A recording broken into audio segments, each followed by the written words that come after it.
Hello, everyone, and welcome to another edition of Marcus Meets. Hello, and today I get to meet the gorgeous Ashleigh Cole. Hello, Ashleigh. How are you Hello. today, my dear? I'm very good. How are you? Yeah, you excited about me interviewing you? Very, Oh, absolutely. fantastic. And I think what a lot of people don't know, Ash, we've had quite a lot of our career, we've worked together, haven't we? So, hmm I mean, for those that don't know, the viewers that are watching, I was the placements advisor, and Ashleigh, we interviewed, didn't we, Ashleigh, and gave it the job. And I think it's probably the greatest moment of your career, isn't it? Coming on board and working with me. Meeting you mean? Absolutely. Of That course. was it. And The welcome rest is everybody. history. And Rupert already, one of our directors within the organisation, is calling me Pep Guardiola. If anybody knows, I don't think so, but he's on a bit more money than me. But welcome, Rupert, to our Facebook Live event. So now Ashleigh and I worked sort of 5 or 6 years together within the placements team, didn't we, Ashleigh? And it's an absolute honour again to interview you today. So welcome to Marcus Meets. Thank you. So, Ash, let the viewers know, how long have you been working with Blue Sky? And within that time, what sort of roles have you had? Because I know when we were working together in placements, you then migrated over and did a bit of therapeutic. So talk about your journey within Blue Sky and how long you've been with the company. Yeah, absolutely. So it's been 8.5 years since I entered your life, Marcus. You lucky Oh, man. wow. Well, best 8.5 years of my life, Ashleigh. Of course, of course. So I obviously joined Blue Sky to be your placements advisor. And then over the course of our time together, the therapeutic package and the therapeutic models were introduced. And there was an opportunity within the agency to move over to do placements solely for those therapeutic packages. So I kind of put my hand up and said, absolutely, I really want to get involved in this. I want to learn, more about this. So me and a few other colleagues formed a small team. Those carers that have been with us providing therapeutic packages for a while will remember the days of there being 4 or 5 of us in Romsey. And we worked on the therapeutic package. So we had to get the local authorities that we work with interested in this new service that no one had heard of before. So at the beginning, it was definitely a struggle to get those local authorities to sign up for something that didn't exist. But now, really pleased to say that it's absolutely thriving. And then about 4 years ago now, I think, an opportunity came. Obviously, you had decided that you'd had enough of placements and you wanted to try something new. You stepped into your role now, and then I filled your shoes, so to speak. So we brought the therapeutic service and the standard fostering back together, with me kind of overseeing all of it. I must say, actually, sorry to interrupt, but I think you've got all your friends and family there that are making comments. Certainly your mum, I think your mum Nicola's come on board to say what a wonderful daughter. Hi, Mum. Is this all true? And where's my mum and all my friends to actually say how great I am? So thank you, Tricia and Nicola and all of Ashleigh's family. They're very proud of you, Ashleigh. So that's very nice. not to embarrass you. So Ash, you said 8.5 years you've worked, you and I crossed paths, which is fantastic, and you worked in the placements team. How long have you been running that therapeutic service? How long into your career, or how long indeed has that trauma recovery program been running within the agency? So it started in 2012, but didn't really kick off properly until 2013, which is when we decided to kind of have a separate team to solely work on that therapeutic package. It just meant that we were ensuring that we were delivering a pure version of the therapeutic model, to make sure that all of the information was consistent, that was being given to local authorities, and that all of the carer training was also accurate. I was given a really great opportunity to obviously learn so much about trauma recovery, working therapeutically with young people, to the point that I'm now able to train our prospective foster carers on our therapeutic packages. So it's a really lovely opportunity for me to meet carers in assessment and to teach them all about our TLC models. So all those years ago, 1 or 2 young people were placed therapeutically. How many roughly do you have on that program now, Ashleigh? I think we've got over 80 at the moment receiving therapeutic packages with Blue Sky, which is absolutely fantastic. For some of those young people, they've had multiple placement breakdowns. They've had no real consistent caregivers, and some of those children have now been in placement for over a year. So that alone is something that we absolutely need to celebrate, and that those young people are receiving the parenting technique and style and trauma recovery that they really need. And what do the carers get actually more generally in terms of that therapeutic model? Because there'll be lots of carers, potential carers listening today, those existing with the agency, thinking about taking a therapeutic child. Tell them more about what that level of training and support might look like. Yeah, absolutely. So there is a specific therapeutic training that we provide to foster carers. It's a 2-day course, and it talks about both of the types of therapeutic packages that we offer. The expectation on the foster carers that are providing a therapeutic placement to us is higher. We do expect that foster carer to be available. We're asking foster carers to learn a new parenting style. For our young people, we know that traditional parenting hasn't worked for them at all, and they haven't had consistent care from their caregivers previously. So what we're asking is for foster carers to kind of break the mold and go against the expectations of our young people. So one of the key things that we need from a foster carer is stickability. We want foster carers that can stand their ground, that can stay, and that are able to recognize actually that this young person needs somebody that's going to tell them that they're their person. And to do that, we provide additional support to the foster carer. They receive weekly sessions with a clinical practitioner, which alternates between group and one-to-one, and that really allows the foster carer to understand the behaviours behind the young person, to understand the young person behind the behaviours. So yeah, it's really, really, really great service, and I'm so proud to have had a hand in that. And Ashleigh, again, more comments from your family and from your work colleagues. And because I work on my own, well, come on, Kate, I work with you. Why don't you come and send me a nice message, my other colleague, Kate? But Ash, thanks for touching on that therapeutic model. So on to the next question, really, and the changes you've seen in placements in that time, because it was very different. When I started within the organisation, we worked with 3 local councils, and referrals would be faxed through. In terms of data protection, it was very, very different than what it is today. So how has placements changed for you and the team? I think the demand for placements has massively increased. I remember, you and I would be kind of waiting for the next referral to come in. We'd even receive referrals by fax. I think we're probably showing our age here now. But now, sadly, the need for foster carers has increased so much. The number of children that are coming into care is so much higher now, and the needs of the young people. We are recognising that there is a huge need for foster carers to look after teenage young people.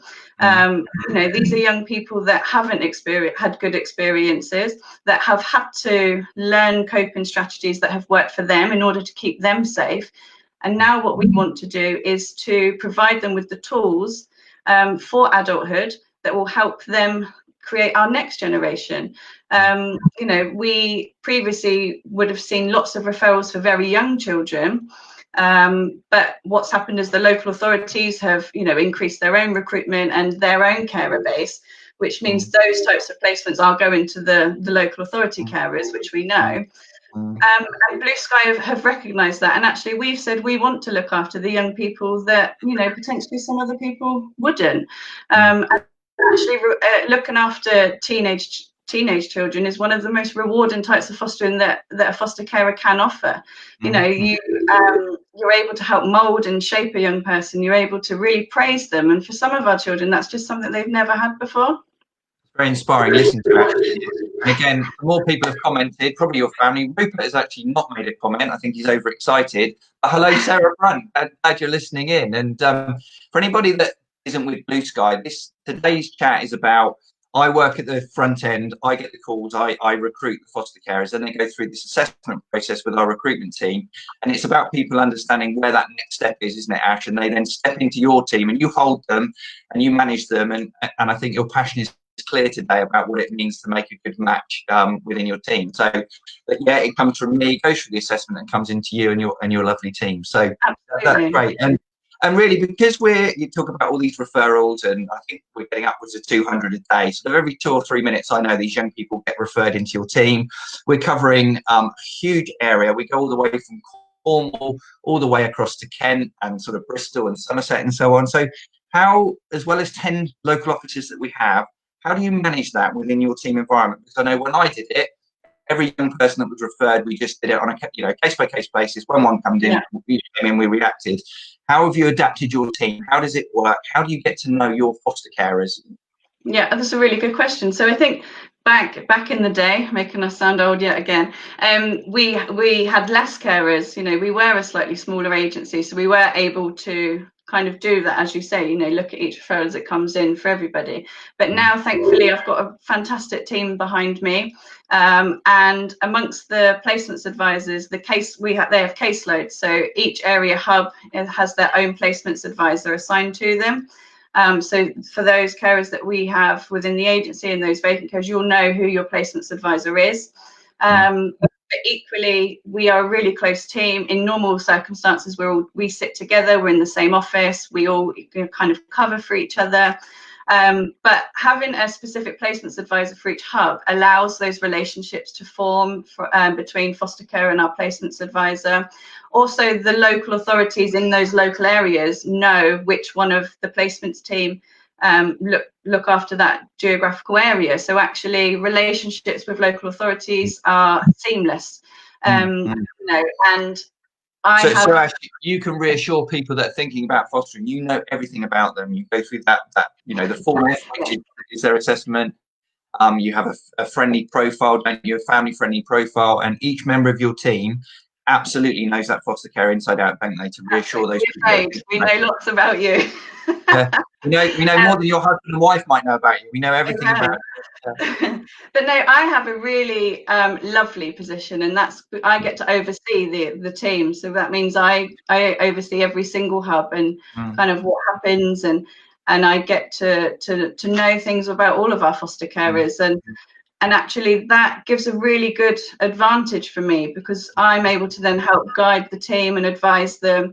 I've been here a long time now, and I have a memory that is just insane when it comes to our foster carers. The team joke that I'm the Alexa of placements, because I can pull out facts about carers and about their previous placements and experience, and I can then pass that on to my team. So even if they don't have that experience of how long they've been here and knowing those carers, I'm able to kind of fill some of those blanks for them.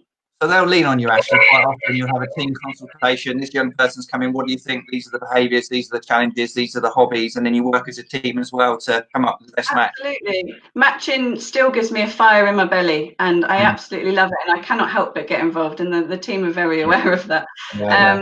And just, I love the fire of reading a young person, finding out about them and knowing a foster carer and kind of making that match. Trisha has commented to say, that her young man's now been with her for 5.5 years. And seeing him grow in placement with them has just been absolutely fantastic. And like Trish said, he's a giant. Last time I saw him, he was Diddy, and now he's taller than me. Wow. So it's just lovely to see. That's not a big deal, because you are 4'3", aren't you? No, thank you, Tricia, for that lovely comment. So, leading on to this matching then, Ashley, obviously we have great relationships with local councils. Yeah. I understand you actually go out and meet some of these councils on face-to-face when they have more difficult young people, young people that keep being re-referred. You have that relationship where you'll go and sit down with them, obviously pre-lockdown, and hopefully soon that'll be relaxed. You will go and sit down, and your team will sit down and talk to them. Yeah, so some local authorities will hold events where they invite a few different agencies along. However, I'm really fortunate that there are a select few local authorities that will invite just us in, and they will present us with young people that maybe they're struggling to place. And that gives me a great opportunity to find out more. Sometimes, unfortunately, on referrals that we receive, the young person's often lost, and we read lots of information about them, lots of risk factors and potentially negative things about them. So that gives us a really great opportunity to find out the positives. You know, one of the common questions we'll ask a local authority is, tell us what it's like to live with this young person. Like, what do they enjoy doing? What we like to do, especially on one of our therapeutic models, is find out what motivates a young person, and we use that to help them to make good, positive choices. And to do that, we have to find out extra information. You know, myself and the team are great at reading between the lines, at, you know, being detectives. Every placements advisor has curiosity, let's not use nosy, curiosity in their skill set.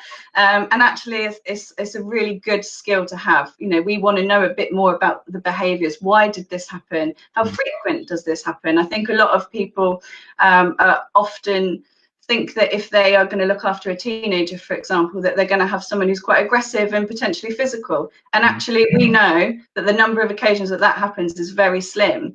So what myself and my team want to do is provide any potential foster carer with a full picture of a young person and say, yes, on one occasion this has happened, but actually let's put that into some context. So we like to make. And Ash, to reassure some of the, you know, the foster carers that are thinking about, you know, being foster carers, again, if not all the information's on that referral, it's not uncommon for you and the team, is it, to go back and ask questions? That foster carer will say to you, look, you know, there's some XYZ behaviours, I need to unpick that more, I've got a birth child at home. So that's common, isn't it? You would then go back to the social worker and build that relationship and find out a bit more. Absolutely, yeah. We I've even met with local authorities to discuss their referral forms and to give them advice of what we as an agency are looking for, and what information that we want. So we're really working well with the local authorities, and everybody wants great outcomes for young people. So in order to do that, we all need to make sure that we're working together and that we're working smarter. So if we feel that a referral is lacking information, absolutely, we will find out more. We never take a referral for a young person on face value. I don't think it's fair to a young person to do that. So we will find out as much as we can, and we will share all of that information with the foster carer to ensure that we're getting the right match. What does a typical referral look like, Ash? Is there a chronology and a care plan? What will it look like to the carers when they look at this document? It can all depend, really, and it's variable depending on the local authority and kind of the situation for that young person. So sometimes it's an emergency referral and we have very limited information because it's all happening, you know, on that same day. But we will still make sure we speak to the local authority social worker. We'll still make sure we find out additional information. But for a foster carer, referrals can be quite overwhelming. There's lots of information. They are anonymised, so sometimes it's difficult to follow. But our placements advisors are there to help guide foster carers through referrals, same as their own supervisors and social workers. You know, so if there are any questions, we absolutely can find out answers. We can help carers. There's also jargon on referrals and lots of abbreviations. So again, we will help a foster carer to understand kind of what they're reading, really. Fantastic. That's lovely. You get a lot of sort of emergency situations, and actually, again, that's not uncommon, is it? It's not always as much as we love a nice planned placement and tea visits and overnights. A sense of reality. Sometimes on a Friday, you get those emergency young people come in, and you need a response in a couple of hours, don't you? Absolutely, yeah. And I think one really key bit of advice for any foster care would be, if you have a vacancy, keep your phone with you, keep it handy, so that if we are in that situation and we do need to get hold of you, that you can give us a quick turnaround.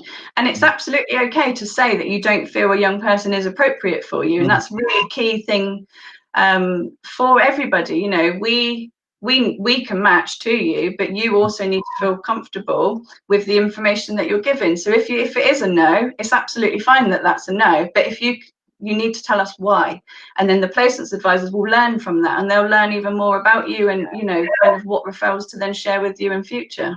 That's a really good point. We don't want another catalogue, do we, of placement breakdowns. Carers unsure and not 100% committed to that young person, like you said, don't agree to it and tell you why, so you can learn from that going forward. So that's really important. So it's not bums on beds for Blue Sky, is it? It's about long-term sustainable matches, which is great, Ash. So Again, you might, those viewing might have seen that number along the bottom there. You get to speak to me or my colleague Kate. Give us a call on 0800 035 6499. Talk to me about being a foster carer.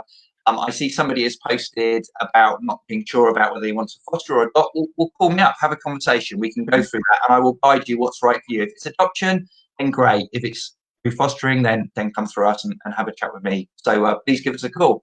And actually, you talk so passionately about matching and foster carers and young people. And I asked Sarah, the recruitment director, around what makes a good foster carer. I think it's really important from you and your team's perspective. After they come through that process, I've worked with them, they come through the assessment and they're ready. What do you want from that person, from that foster care? What are you looking for, Ash? An open mind, somebody that can, is open-minded about the type of young person that will join them in their family. Of course, you will potentially have a preference of the type of young person that you would imagine joining your home, and that's fine. And we will work with those. But also, what I would ask is that you have that open mind. So we may well see a referral and there's something in that we think this young person could work really well with you, and so we would share that with you. And what I would ask is that you would, have a look and consider that young person and maybe expand those preferences slightly. A sense of humour is something that is very helpful in the world of fostering. Someone nurturing, resilient, stickability, and like I said, someone that's, especially on our therapeutic models, someone that's open to a new way of parenting. We know traditional parenting hasn't worked for our young people. And whilst it's worked for you and your birth children, these young people have had a different journey. So we need to recognise that and adapt our style to meet that young person's needs. A willingness to learn. I mean, it's not easy what we're asking people to do. But equally, the support matches that. We want to ensure our foster carers feel supported along the way, and that we are providing, the best match young person to them. Yeah, and there's always sort of an open forum. Actually, if a foster carer is feeling that they need some support or need to even talk to you in the team, that's no issue at all, is it? Or their preference changed, or the dynamics of the family changed. Pick up the phone and speak to you. You'll always embrace that, won't you? Talk to them about what the change of circumstances are. Any change within the fostering family is something that we will need to know about. So if an adult birth child has moved out or in, if a family pet has sadly passed away, that's information we need to know, because we will share that information with the local authority and then potentially with the child. And then if they turn up to the home expecting to meet Bob the dog, and he's sadly no longer there, actually that's already put that first introduction on the wrong foot. So we absolutely want to make sure that all the information we hold is accurate. Fantastic. And I just see, hello Becky Bentley, she's come online as well. TLC is all you need: tender, loving care and patience. That should be our strapline, Ashley. Thank you very much, Becky, for that. Now, Ash, again, I want to give a sense that you are office-based after lockdown at the moment. Carers get to meet you, don't they? So in terms of how you build relationships with foster carers, you're not just behind that screen working. Tell us more around, I know the events we do and your sort of meet and greet panel involvement. There's more than just your team that do that. Tell us the ways that you meet carers to really get under their skin and understand them. Yeah, absolutely. So obviously it can be more difficult geographically. We are all based within the Romsey office, which is our head office. However, we will, as soon as a foster carer has been approved, the team will be in touch with them straight away, once we've received the sign-off that the carers are kind of ready. But for some carers, we meet them at panel on their panel day. So where possible, a placements advisor will be, or our administrator Rashida, so a member of the placements team, will be at their panel just to kind of say hello, how are you? And that's where our, the curiosity comes in. So tell me about your home and who's in it, and kind of about the young person that you potentially thought of. I'm really fortunate that I deliver a pre-panel training session in Romsey office that a few different hubs are able to access. So for me, that's great, because I get to meet carers that are in assessment, and straight away I'm already building pictures and kind of thinking about the young people that I feel would be appropriate there. I also, as I said, are able to deliver the therapeutic training to those carers, which again involves meeting carers. It involves teaching them all about the 2 therapeutic models that we're able to provide. And I'm a fairly good judge of character, and from those interactions I'm able to come away and give my team a really good idea and picture of these carers. But as a team, we the team are in touch with foster carers on the phone frequently or via email. The team attend support groups. They attend Christmas, events and school holiday events. We also attend the Blue Sky Fest. So last year there's a few of us there braiding hair and doing face gems, and it's just so nice for us. Yeah, can I stop you there? You didn't braid my hair though when I asked you, so what happened? I'm so sorry, your beard's just not quite long enough yet. I need to grow it. Next year, everybody, you get to see me at the festival with a braided beard for charity for our Child's Eye Foundation, actually. If need be, I'll get you a clip in. So basically, actually, you're multi-talented. It's not just working as a placements manager. You touched on all the training and workshops that you do, which is pretty amazing. So, yeah, you're more than just a placements manager, aren't you, Ash? I think so. Again, if anybody wants to join the agency, you first have to speak to myself or my colleague Kate. Go through that process, but then you get to work with Ashleigh. You get to learn about Ashleigh, and she's, as I said, a great judge of character, and she'll work on your behalf. She's so passionate. She will want the best match possible, and you've been doing it for so many years, Ash. You're a great advocate for Blue Sky Fostering. We're very lucky to have you. Very glad that you and I work together, and thank you so much. I think actually that really sort of wraps it up, really. And for me to thank everybody who's viewing, including your entire family and extended family that have been here today. Thank you very much. I shall get my mum and father to watch me next time and make nice comments. Thank you, everybody. Give that number a call again on the bottom there on 0800 035 6499, 0800 035 6499. Thank you very much for your time, Ashleigh, and for everyone for viewing today. Thank you. Thank you. Take care, everyone. Bye. Bye.